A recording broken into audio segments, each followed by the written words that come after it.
Hello. For this review, we are going to take an old quiz from a couple years ago and we'll go through it together. If you want to pause the video to try to do the problem ahead of me, that would be a good idea. Here it says translate 1 unit left and 7 units up. So I'm going to move each of these points 1 unit to the left and 7 units up.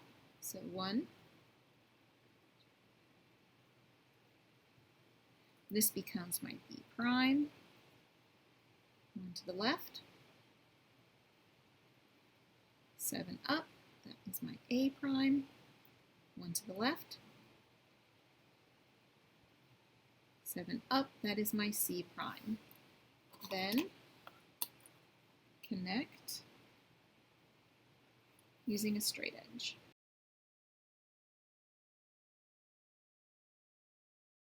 Notice these figures are congruent.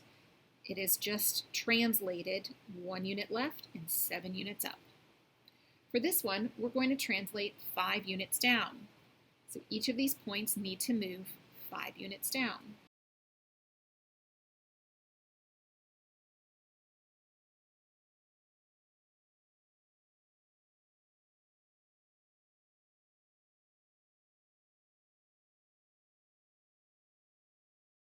For numbers 3 and 4, we're reflecting across the x-axis.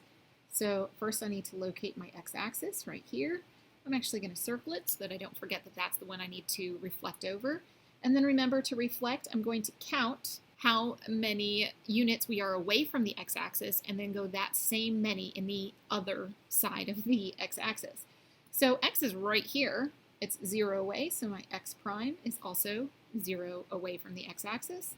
V 1, so I need to make V prime 1 unit away in the opposite direction of the x-axis, and W 1, 2, 3, so 1, 2, 3, W prime.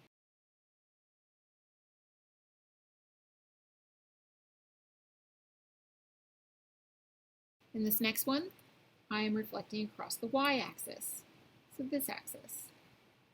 So same thing, I'm going to count to the y-axis. R is just 1 away, so R prime needs to be 1 away, but on the other side of the y-axis. 4, P prime, and Q prime, 1, 2, 3, 4, so 1, 2, 3, 4, Q.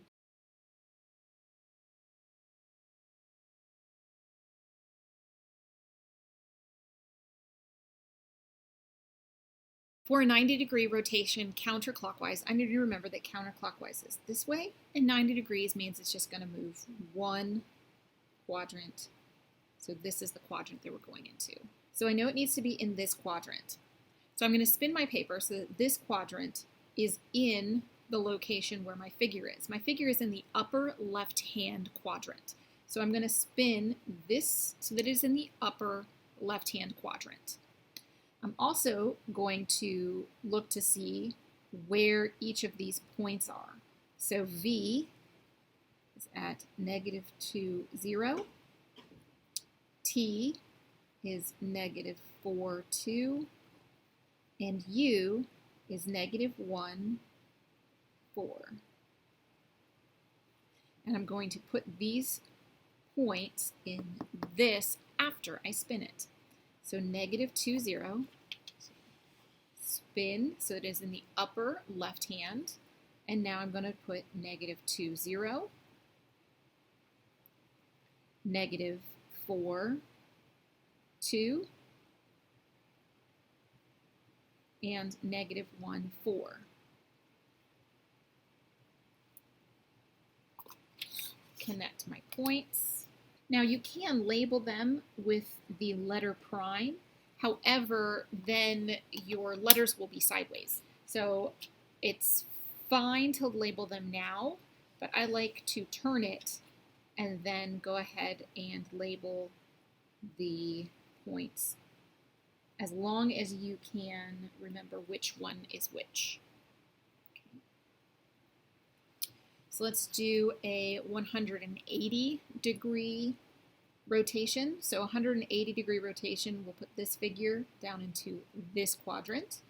So this is the quadrant.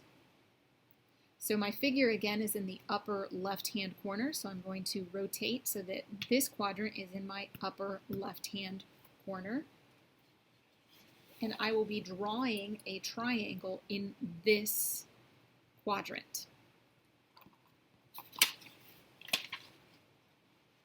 So let's get the coordinates. -2, 0, -2, 3, and -3, -3, 3. Now I'm going to spin so that this is in that location. And I'm going to plot that first point, which was -2, 0, right there. The -3, 3, and -2, 3.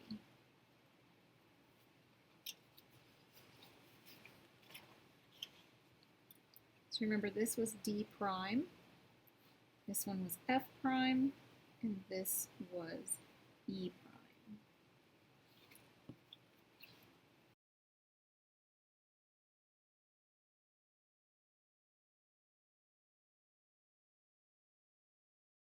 What I don't show on this paper are dilations. Now dilations, remember, they'll tell you a scale factor. Dilations are oftentimes the easiest for students to remember because once you find the coordinates, you just multiply each coordinate, whether it's -3, 3, -2, 3, or -2, 0, you'd multiply every single one of those numbers by the scale factor to get the new coordinates of the dilated figure. Thank you.